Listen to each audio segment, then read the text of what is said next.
subscribe. Tariq Radio. Like and subscribe.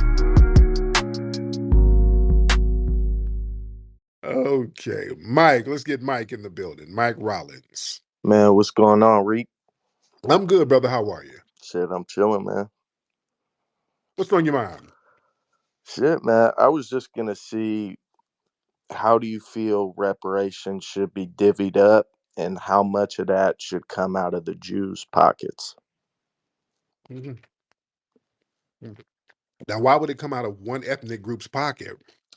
Well, because they perpetrated the financial system that has enslaved y'all, and they superseded your civil rights movement. They killed Malcolm X, and they own the slave ships.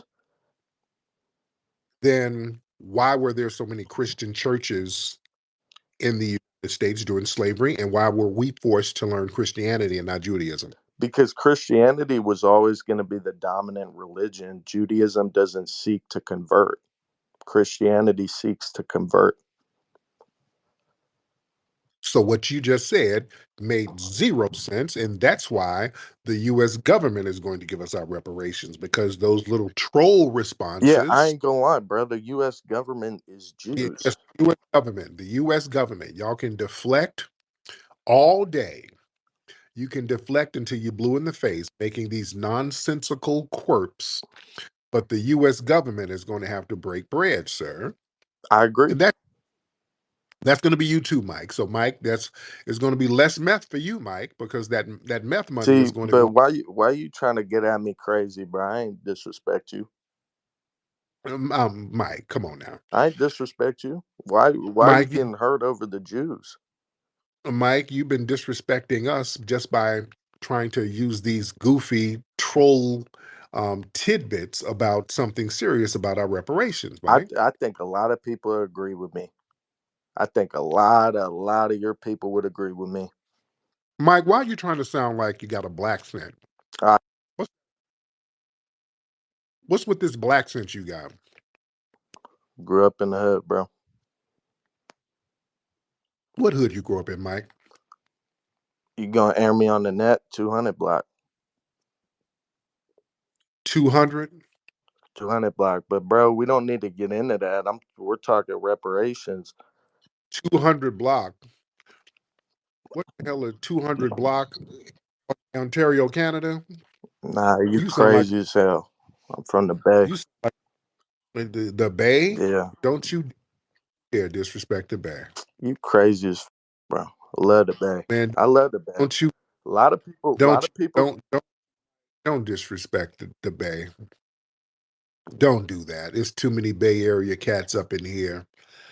I rock with the Bay heavy. Don't put your goofball shit on the Bay.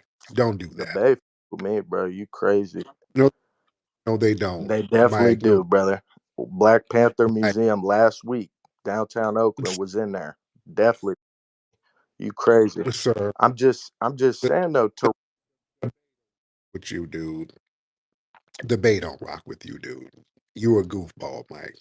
Don't put that on the Bay. Tariq, bro, you the one that's goofy trying to make things personal. I asked a simple question. They own the slave ships. Some shit got to come out of those pockets. Israel. No, it's gonna come out your pockets. All right? Why you used to tweet about the Jews all the time, bro? Anybody can go key search Jew in your account. You used to do it. I don't know what changed. Name one tweet I made talking about the Jews, because I don't talk like that. I talk about white supremacists. Oh, okay. Find the tweet. Okay. Look, You ain't never seen all it. right. No, no, don't lie. See, this is what I'm saying. You're just a lying white supremacist. I don't play that game. I put the focus on white supremacists. I don't be breaking people up in ethnic groups. The hell you think you're talking to? I get at you white supremacists as a whole. You understand? All right, Bro, Mike, then let's why get you then out of here and go practice your black scent. All right. You're up here talking this nonsense with a damn black scent.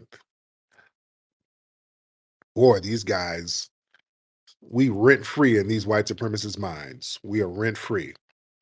All right, let's get I don't know what Geo Baby, Glow Baby. What's your name? Glow Baby? Hop in, Glow Baby. Well, what happened? Uh-oh. Somebody named Glow Baby, I was going to have you on, and then you bounced. Maybe she didn't know she was on her Finsta account. All right. She's on her Finsta and didn't know it. All right. Let me get some more folks in here. Let's get Jose Nunez. All right. Jose Nunez, hop on in. Hop in, Jose. I'm eating some Doritos, by the way, guys. I hope I'm not crunching in your ears. No, I don't hear anything, sir. What's No, going I on? was just gonna. What's going on? What's up? Hey, this is gonna sound strange to you, but I'm actually a right wing person who's white, who actually, for real, not joking, actually believes in reparations. Okay. So how do you I'm serious. I'm go ahead? serious. Like, Explain your position. Go ahead. Let us know what you think reparations should be. so for my fellow Black Americans or Foundation Black Americans, they're owed a debt that we have never paid, and it needs to get paid.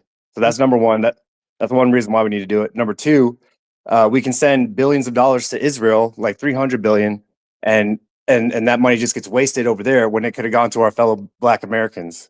Mm-hmm. You know what I'm saying? Okay. Think if that 300 billion would went to your next door instead of some foreigner in Israel. A lot of money went to the Ukraine. That's true. But I'm saying, like, that money's waste too. Like, all the money. I mean, I know I seem focused on Israel, but that's just the one that Americans give the most money to. That wasn't Black Americans who, they should have got that money first before Israel even saw a dime of that. All of your fellow immigrants who came over here too, right? Oh yeah, sure, yeah. Hey, whatever gets reparations passed, I mean, would you say one of your top priorities is to get reparations passed? I got a lot of priorities. Okay, well, for me, it would be to get reparations passed. You know what I'm saying? Like, I don't care about the rest of the ideology. I just wanted to get passed through Congress and the Senate, and then the president signs it and it gets done. Mm. And what do you think would be the best way to do it?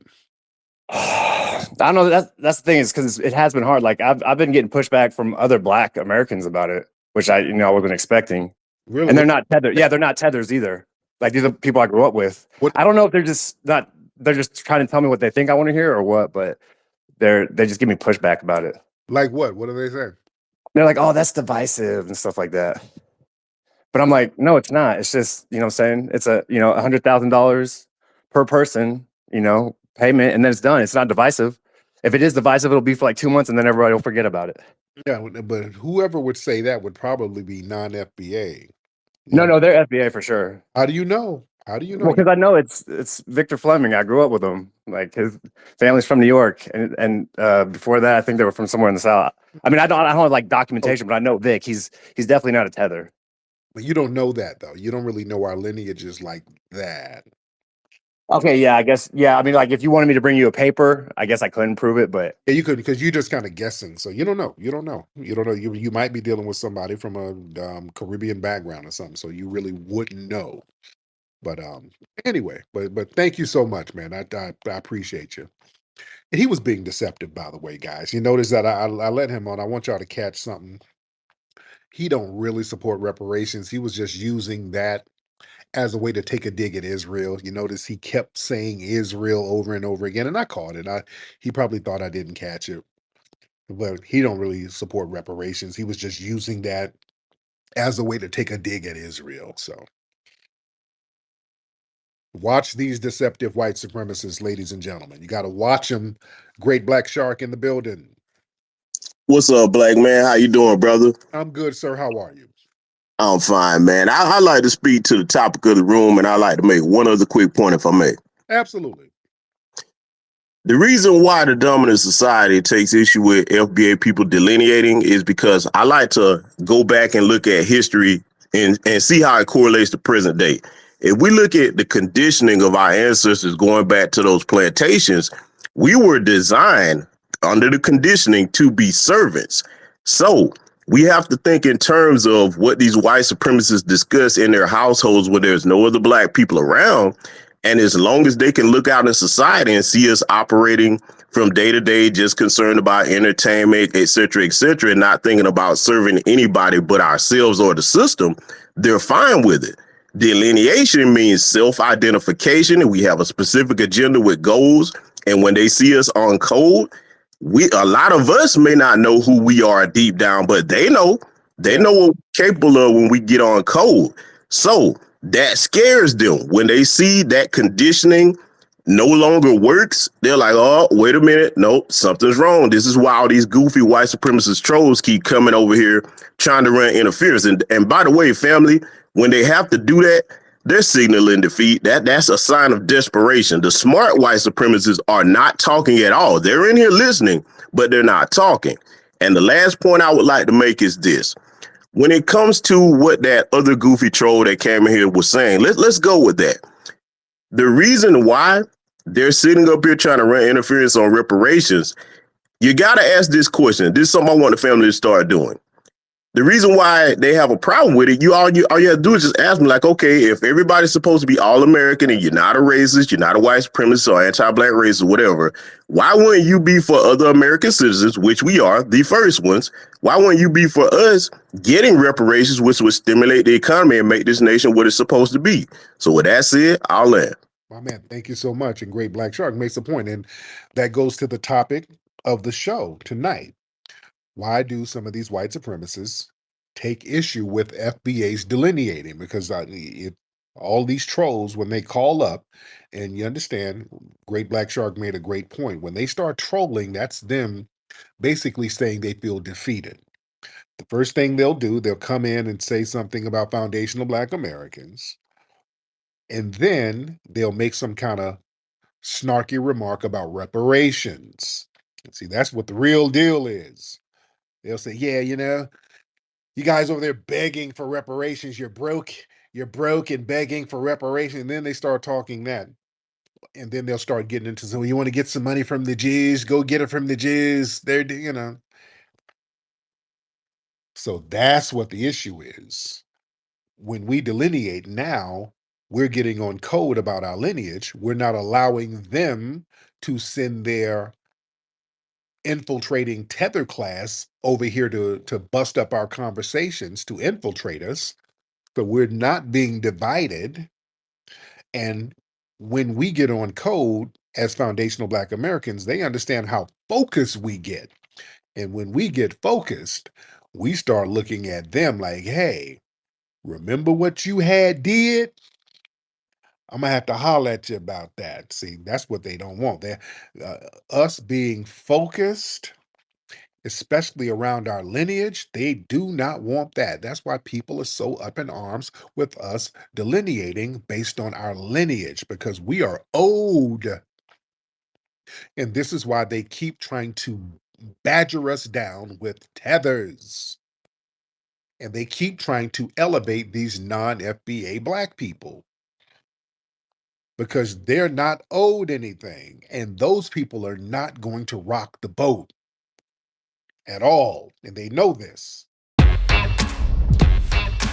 We don't know the beginnings of rap, because as long as our music has been recording, people have been rapping. The disco DJs separated themselves from us. We were the next generation coming up with this thing, and they was like, what's this little hippity hop thing?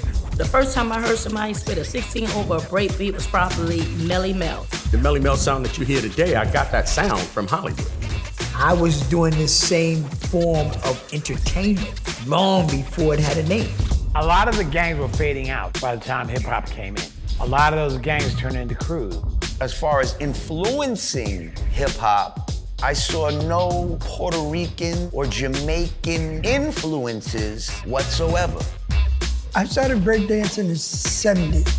When rap and hip hop was all Black, it was negative. Now that it became a big phenomenon and corporately acceptable, now there's this need to take foundational Black Americans out of the creation of it and give it away to other people. And it's important for us to set the record straight.